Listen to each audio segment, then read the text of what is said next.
welcome to Playin Art.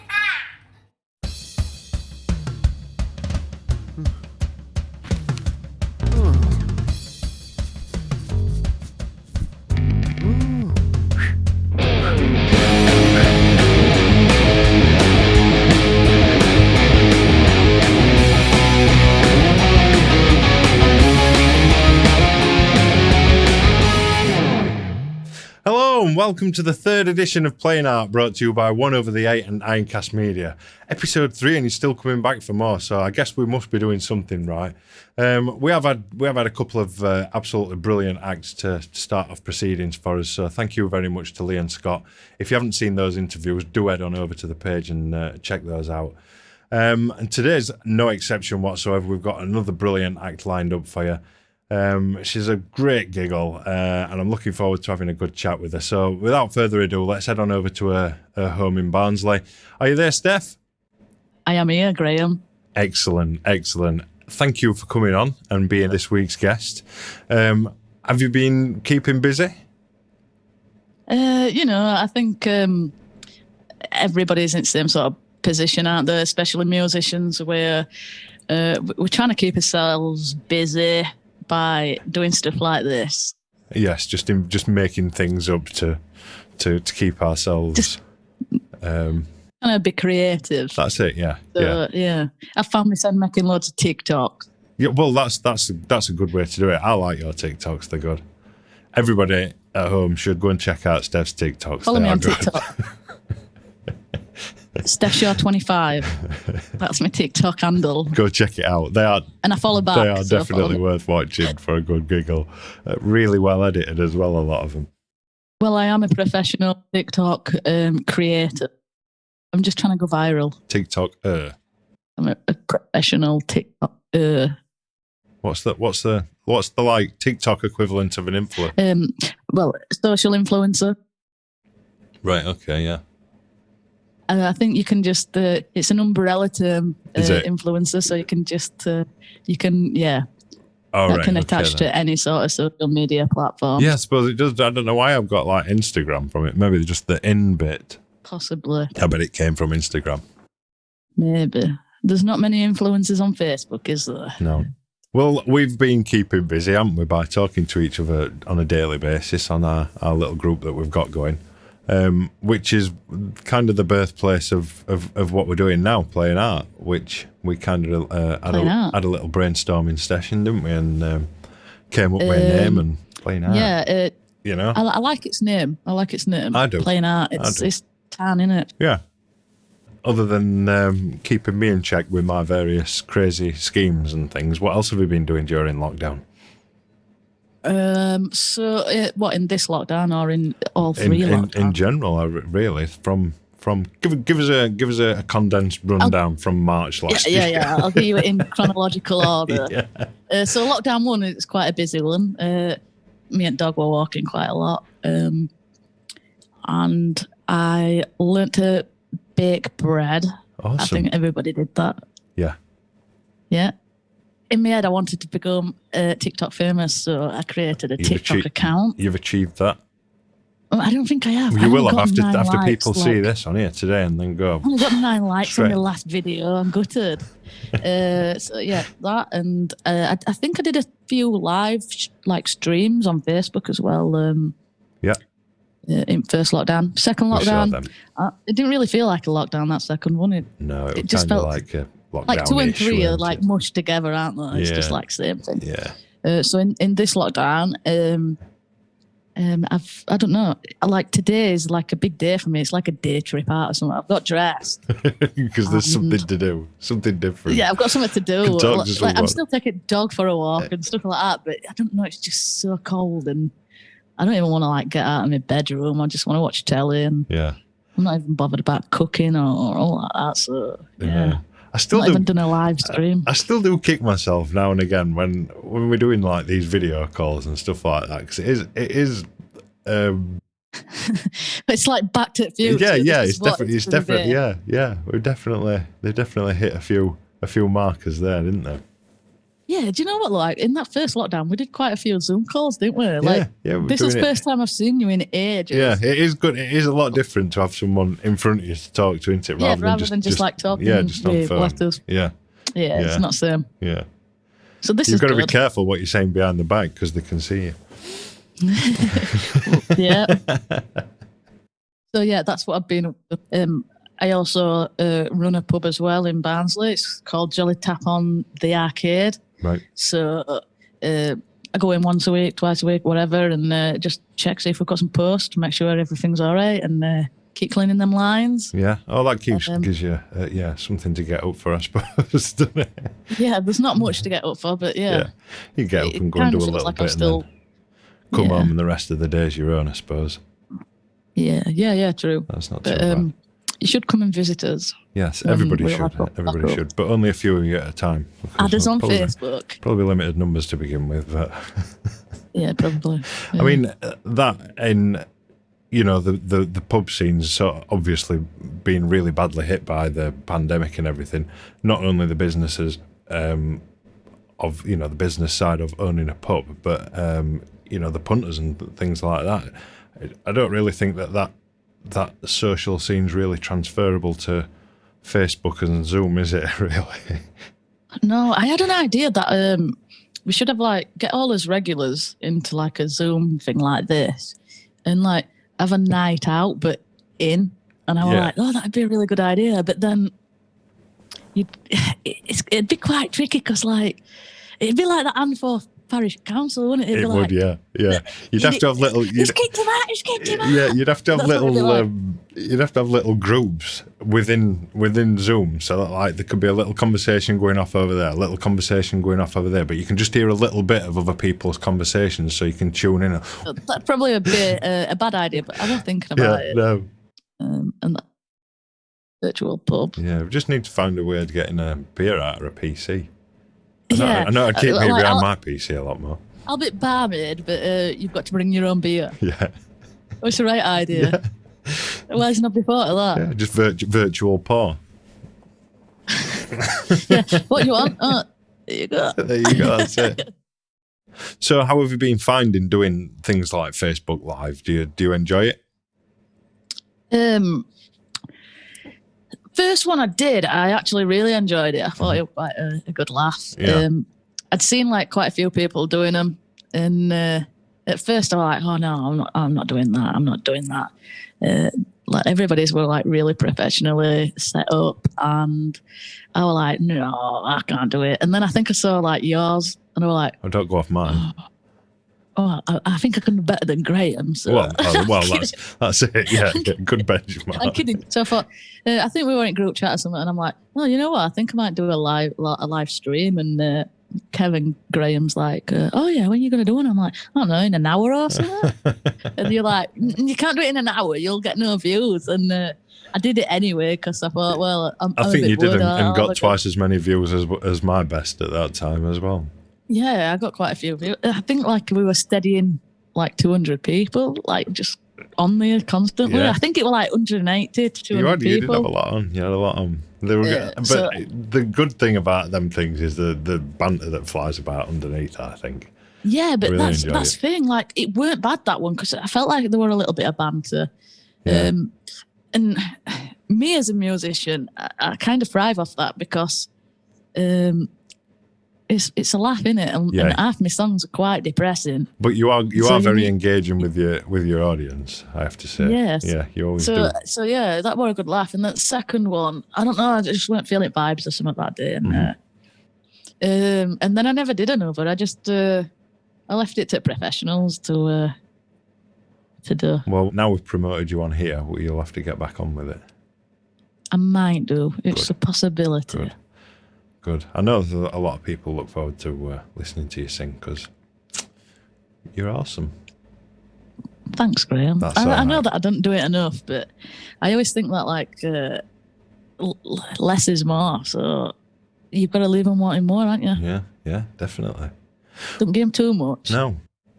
Well, with that in mind, then, do you want to give us a quick song while we're on the subject?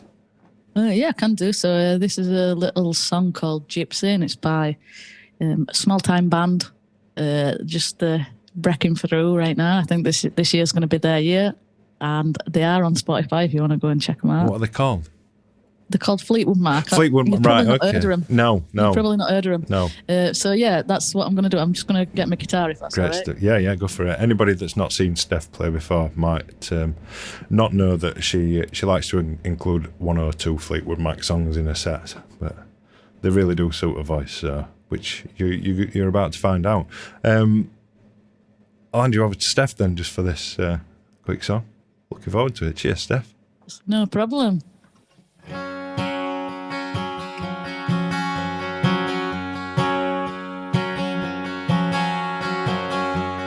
So back to the velvet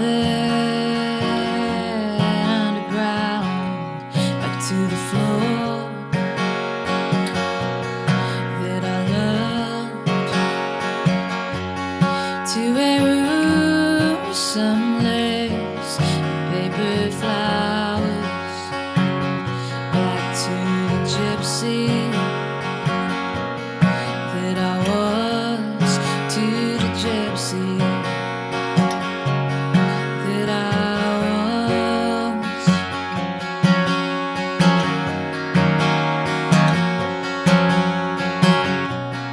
Ooh, ooh, ooh, and it all comes down to you. Well, you know that it does. Well, lightning strikes, maybe once, maybe twice. Oh, and it lights up the night, and you see your gypsy. Oh, you see your gypsy.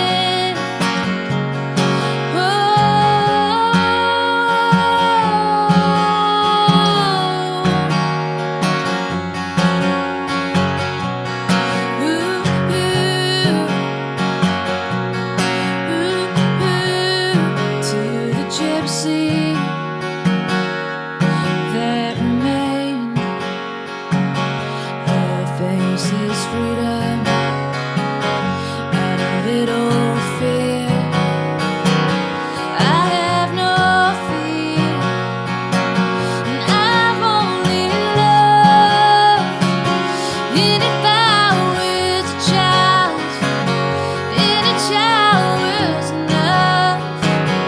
enough for me to love, enough for love. She's dancing away from you now. She was just a wish, she was just a wish, and the memory's all that's left for you now. You see your gypsy. Oh, you see your gypsy.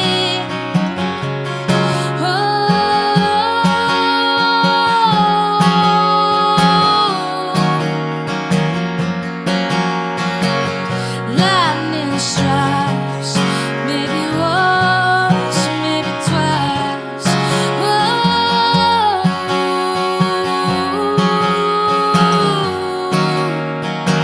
I still see your smile, smile.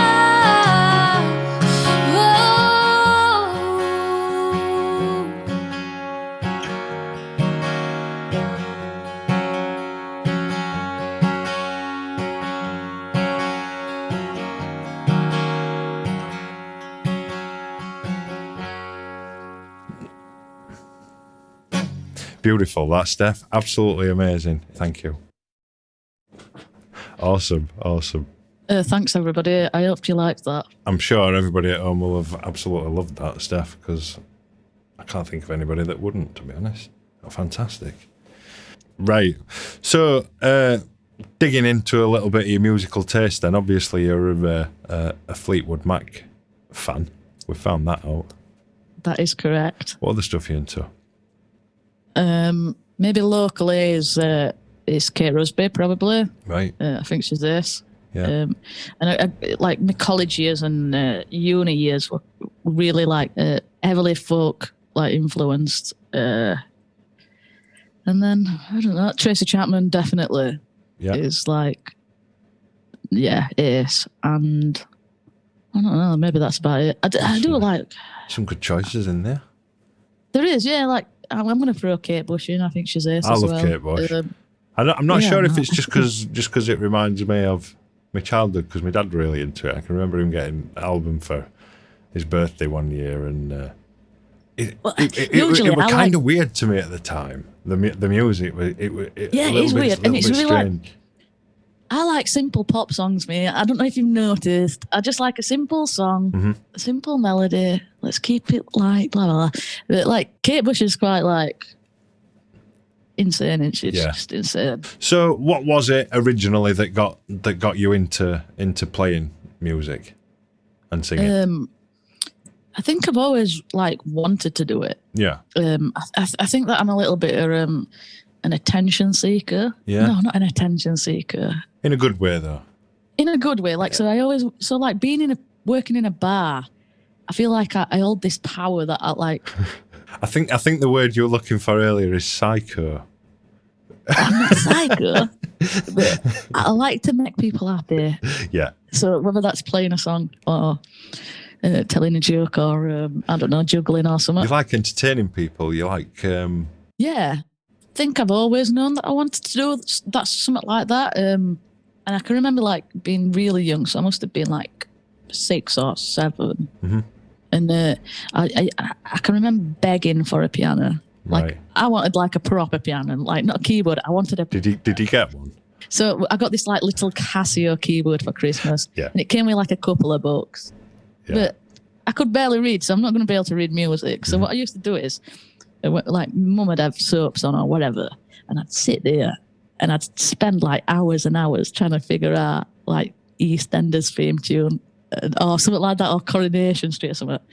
And it used to drive everybody up wall. And then I think my dad, I don't know where he got this from, but do you know them church organs? Yeah. Like, so they've got 2 sets of keys and like pedals and everything, and they're humongous. Yeah, my grandma and granddad used to have one. It were amazing. I used to love playing on So that. my dad just fetched one home one day, right? And he's like, here you go, crack on with that. Right.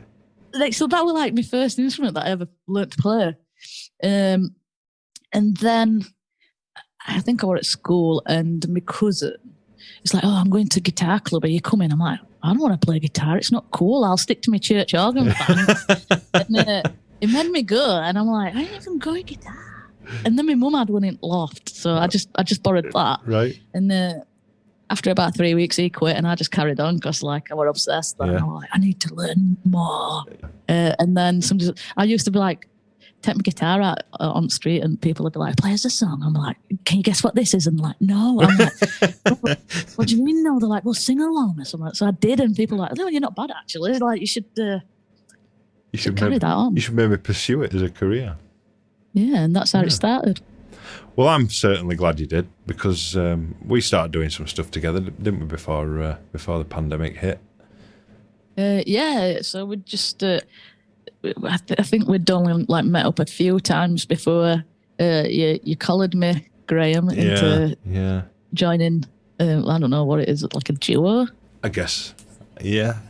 But yeah, so I think we met like a few times, an handful of times. It was that Ubar gig that nailed it for me. That's when we had a chat, didn't we, and said, let's do something together.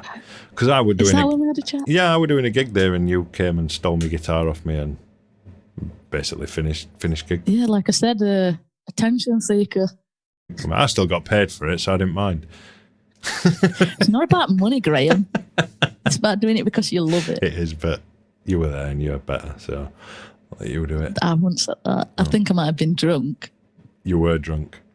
Yeah. It was a good gig, though, to say you were drunk.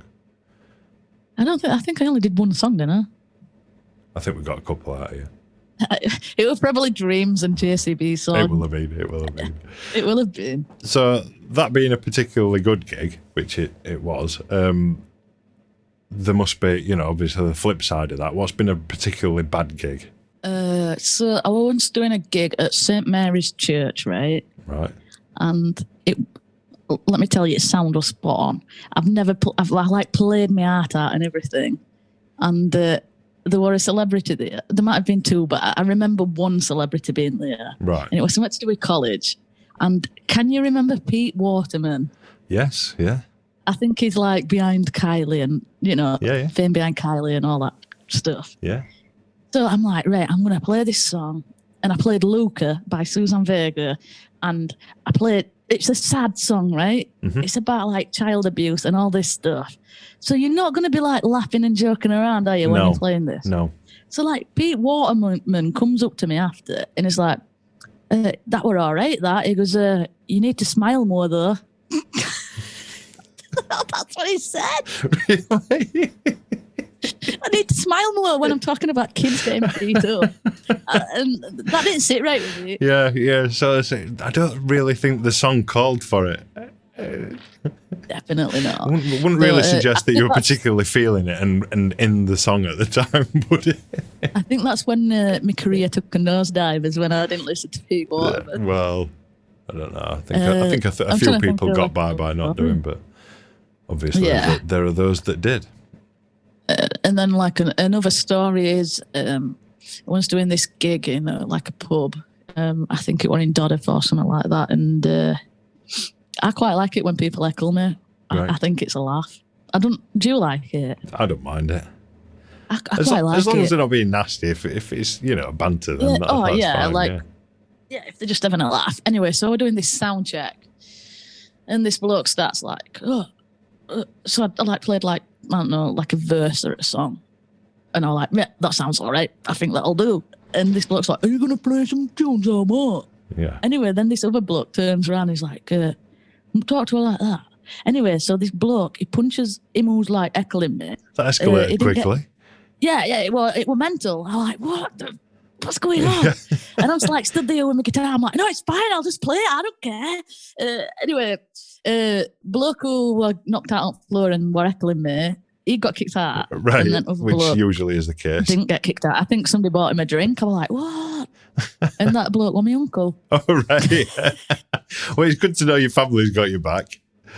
He's not invited to any more gigs. I'd take him to every single gig.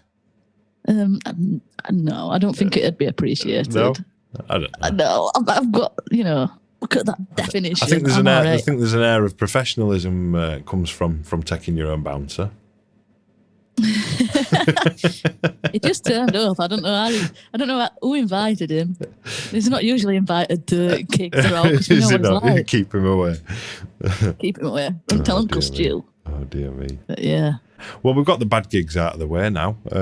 Hopefully this isn't going to be one to add to the collection. I know the song that you just did earlier wasn't, so let's get some more music out of you, Steph. You want another tune, yeah? We'd love one. What are you going to do? Well, I'm thinking a JCB song.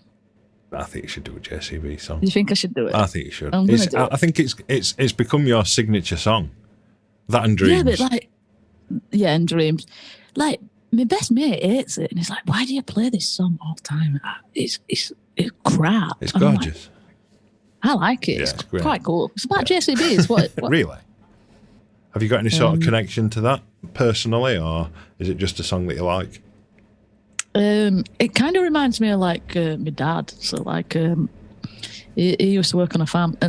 All right. He didn't have a JCB. He had a tractor. But, right. Similar. So like, yeah, it just reminds me of that, like going up on farm and doing stuff like that. Oh, great. Well, playing with cows. That connection.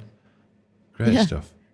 Right. Well, we'll love to hear it. We're just going to head over to our social pages and share your stuff and tell everybody where to go. So just give us a couple of seconds for that, and then we'll come straight back to you, Steph. All right, cool. It's been fantastic talking to you. Yeah, thanks for having me. You've been. It's been emotional. It has been emotional. My dog's moving, right, and I feel like he's going to knock my iPad over. Is he coming in? Are we going to get to meet Fergus? No, he's already in. He's on bed, which my iPad is. Is it Fergus or Ferguson? Ferguson. After the great Sir Alex Ferguson. Right, okay, obviously. He's laid on my bed asleep, and he like went to roll over, and then like my iPad moved a little bit. Yeah. But it's all right. We can do this song. Good. Let's do it. No, let's do it. Let's do it. Absolute pleasure talking to you, Steph. We'll definitely get you back on in a couple of months or something and keep everybody updated with what you've been doing. Yeah, that'd be lovely. Thank you. And hopefully... You've been a right laugh, Graham. You've been a right laugh too. Absolute pleasure, as always. Thanks, Steph. Cheers. Right, come on out. Knock about. We ain't got time to be waiting for you. Please go and give us a like and a share. Usual places: Facebook, YouTube, Twitter, Instagram, and also the guys over at 1 over the 8 who are helping us find these amazing acts. And don't forget to give Steph a like and a share too. See what she's been up to with her TikTok as well. Don't forget that. But for right now, we'll head back on over to Steph.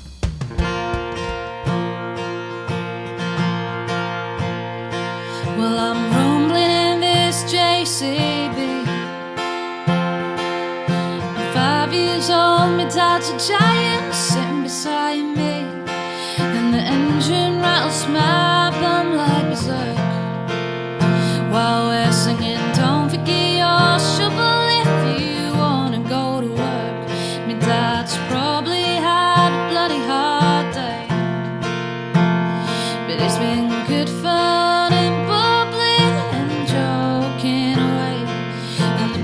of cars stuck behind, getting all impatient and angry, but we don't mind. And we're holding up the bypass. Whoa, me and my dad having a tough life. Whoa, sitting on a toolbox. Whoa, and I'm so glad I'm not in school bus, so glad I'm not in school. Oh no. So we pull over to let the cars past, then pull off again, speeding by the summer green grass, and we're like giants up here in our big yellow digger like Zoids or Transformers, or maybe even bigger. I wanna transform into a Tyrannosaurus Rex and eat up all the bullies and the teachers and their pets, and I'll tell all my mates my dad's behavior rockers only with a JCB and Bruce Lee's nunchuckers.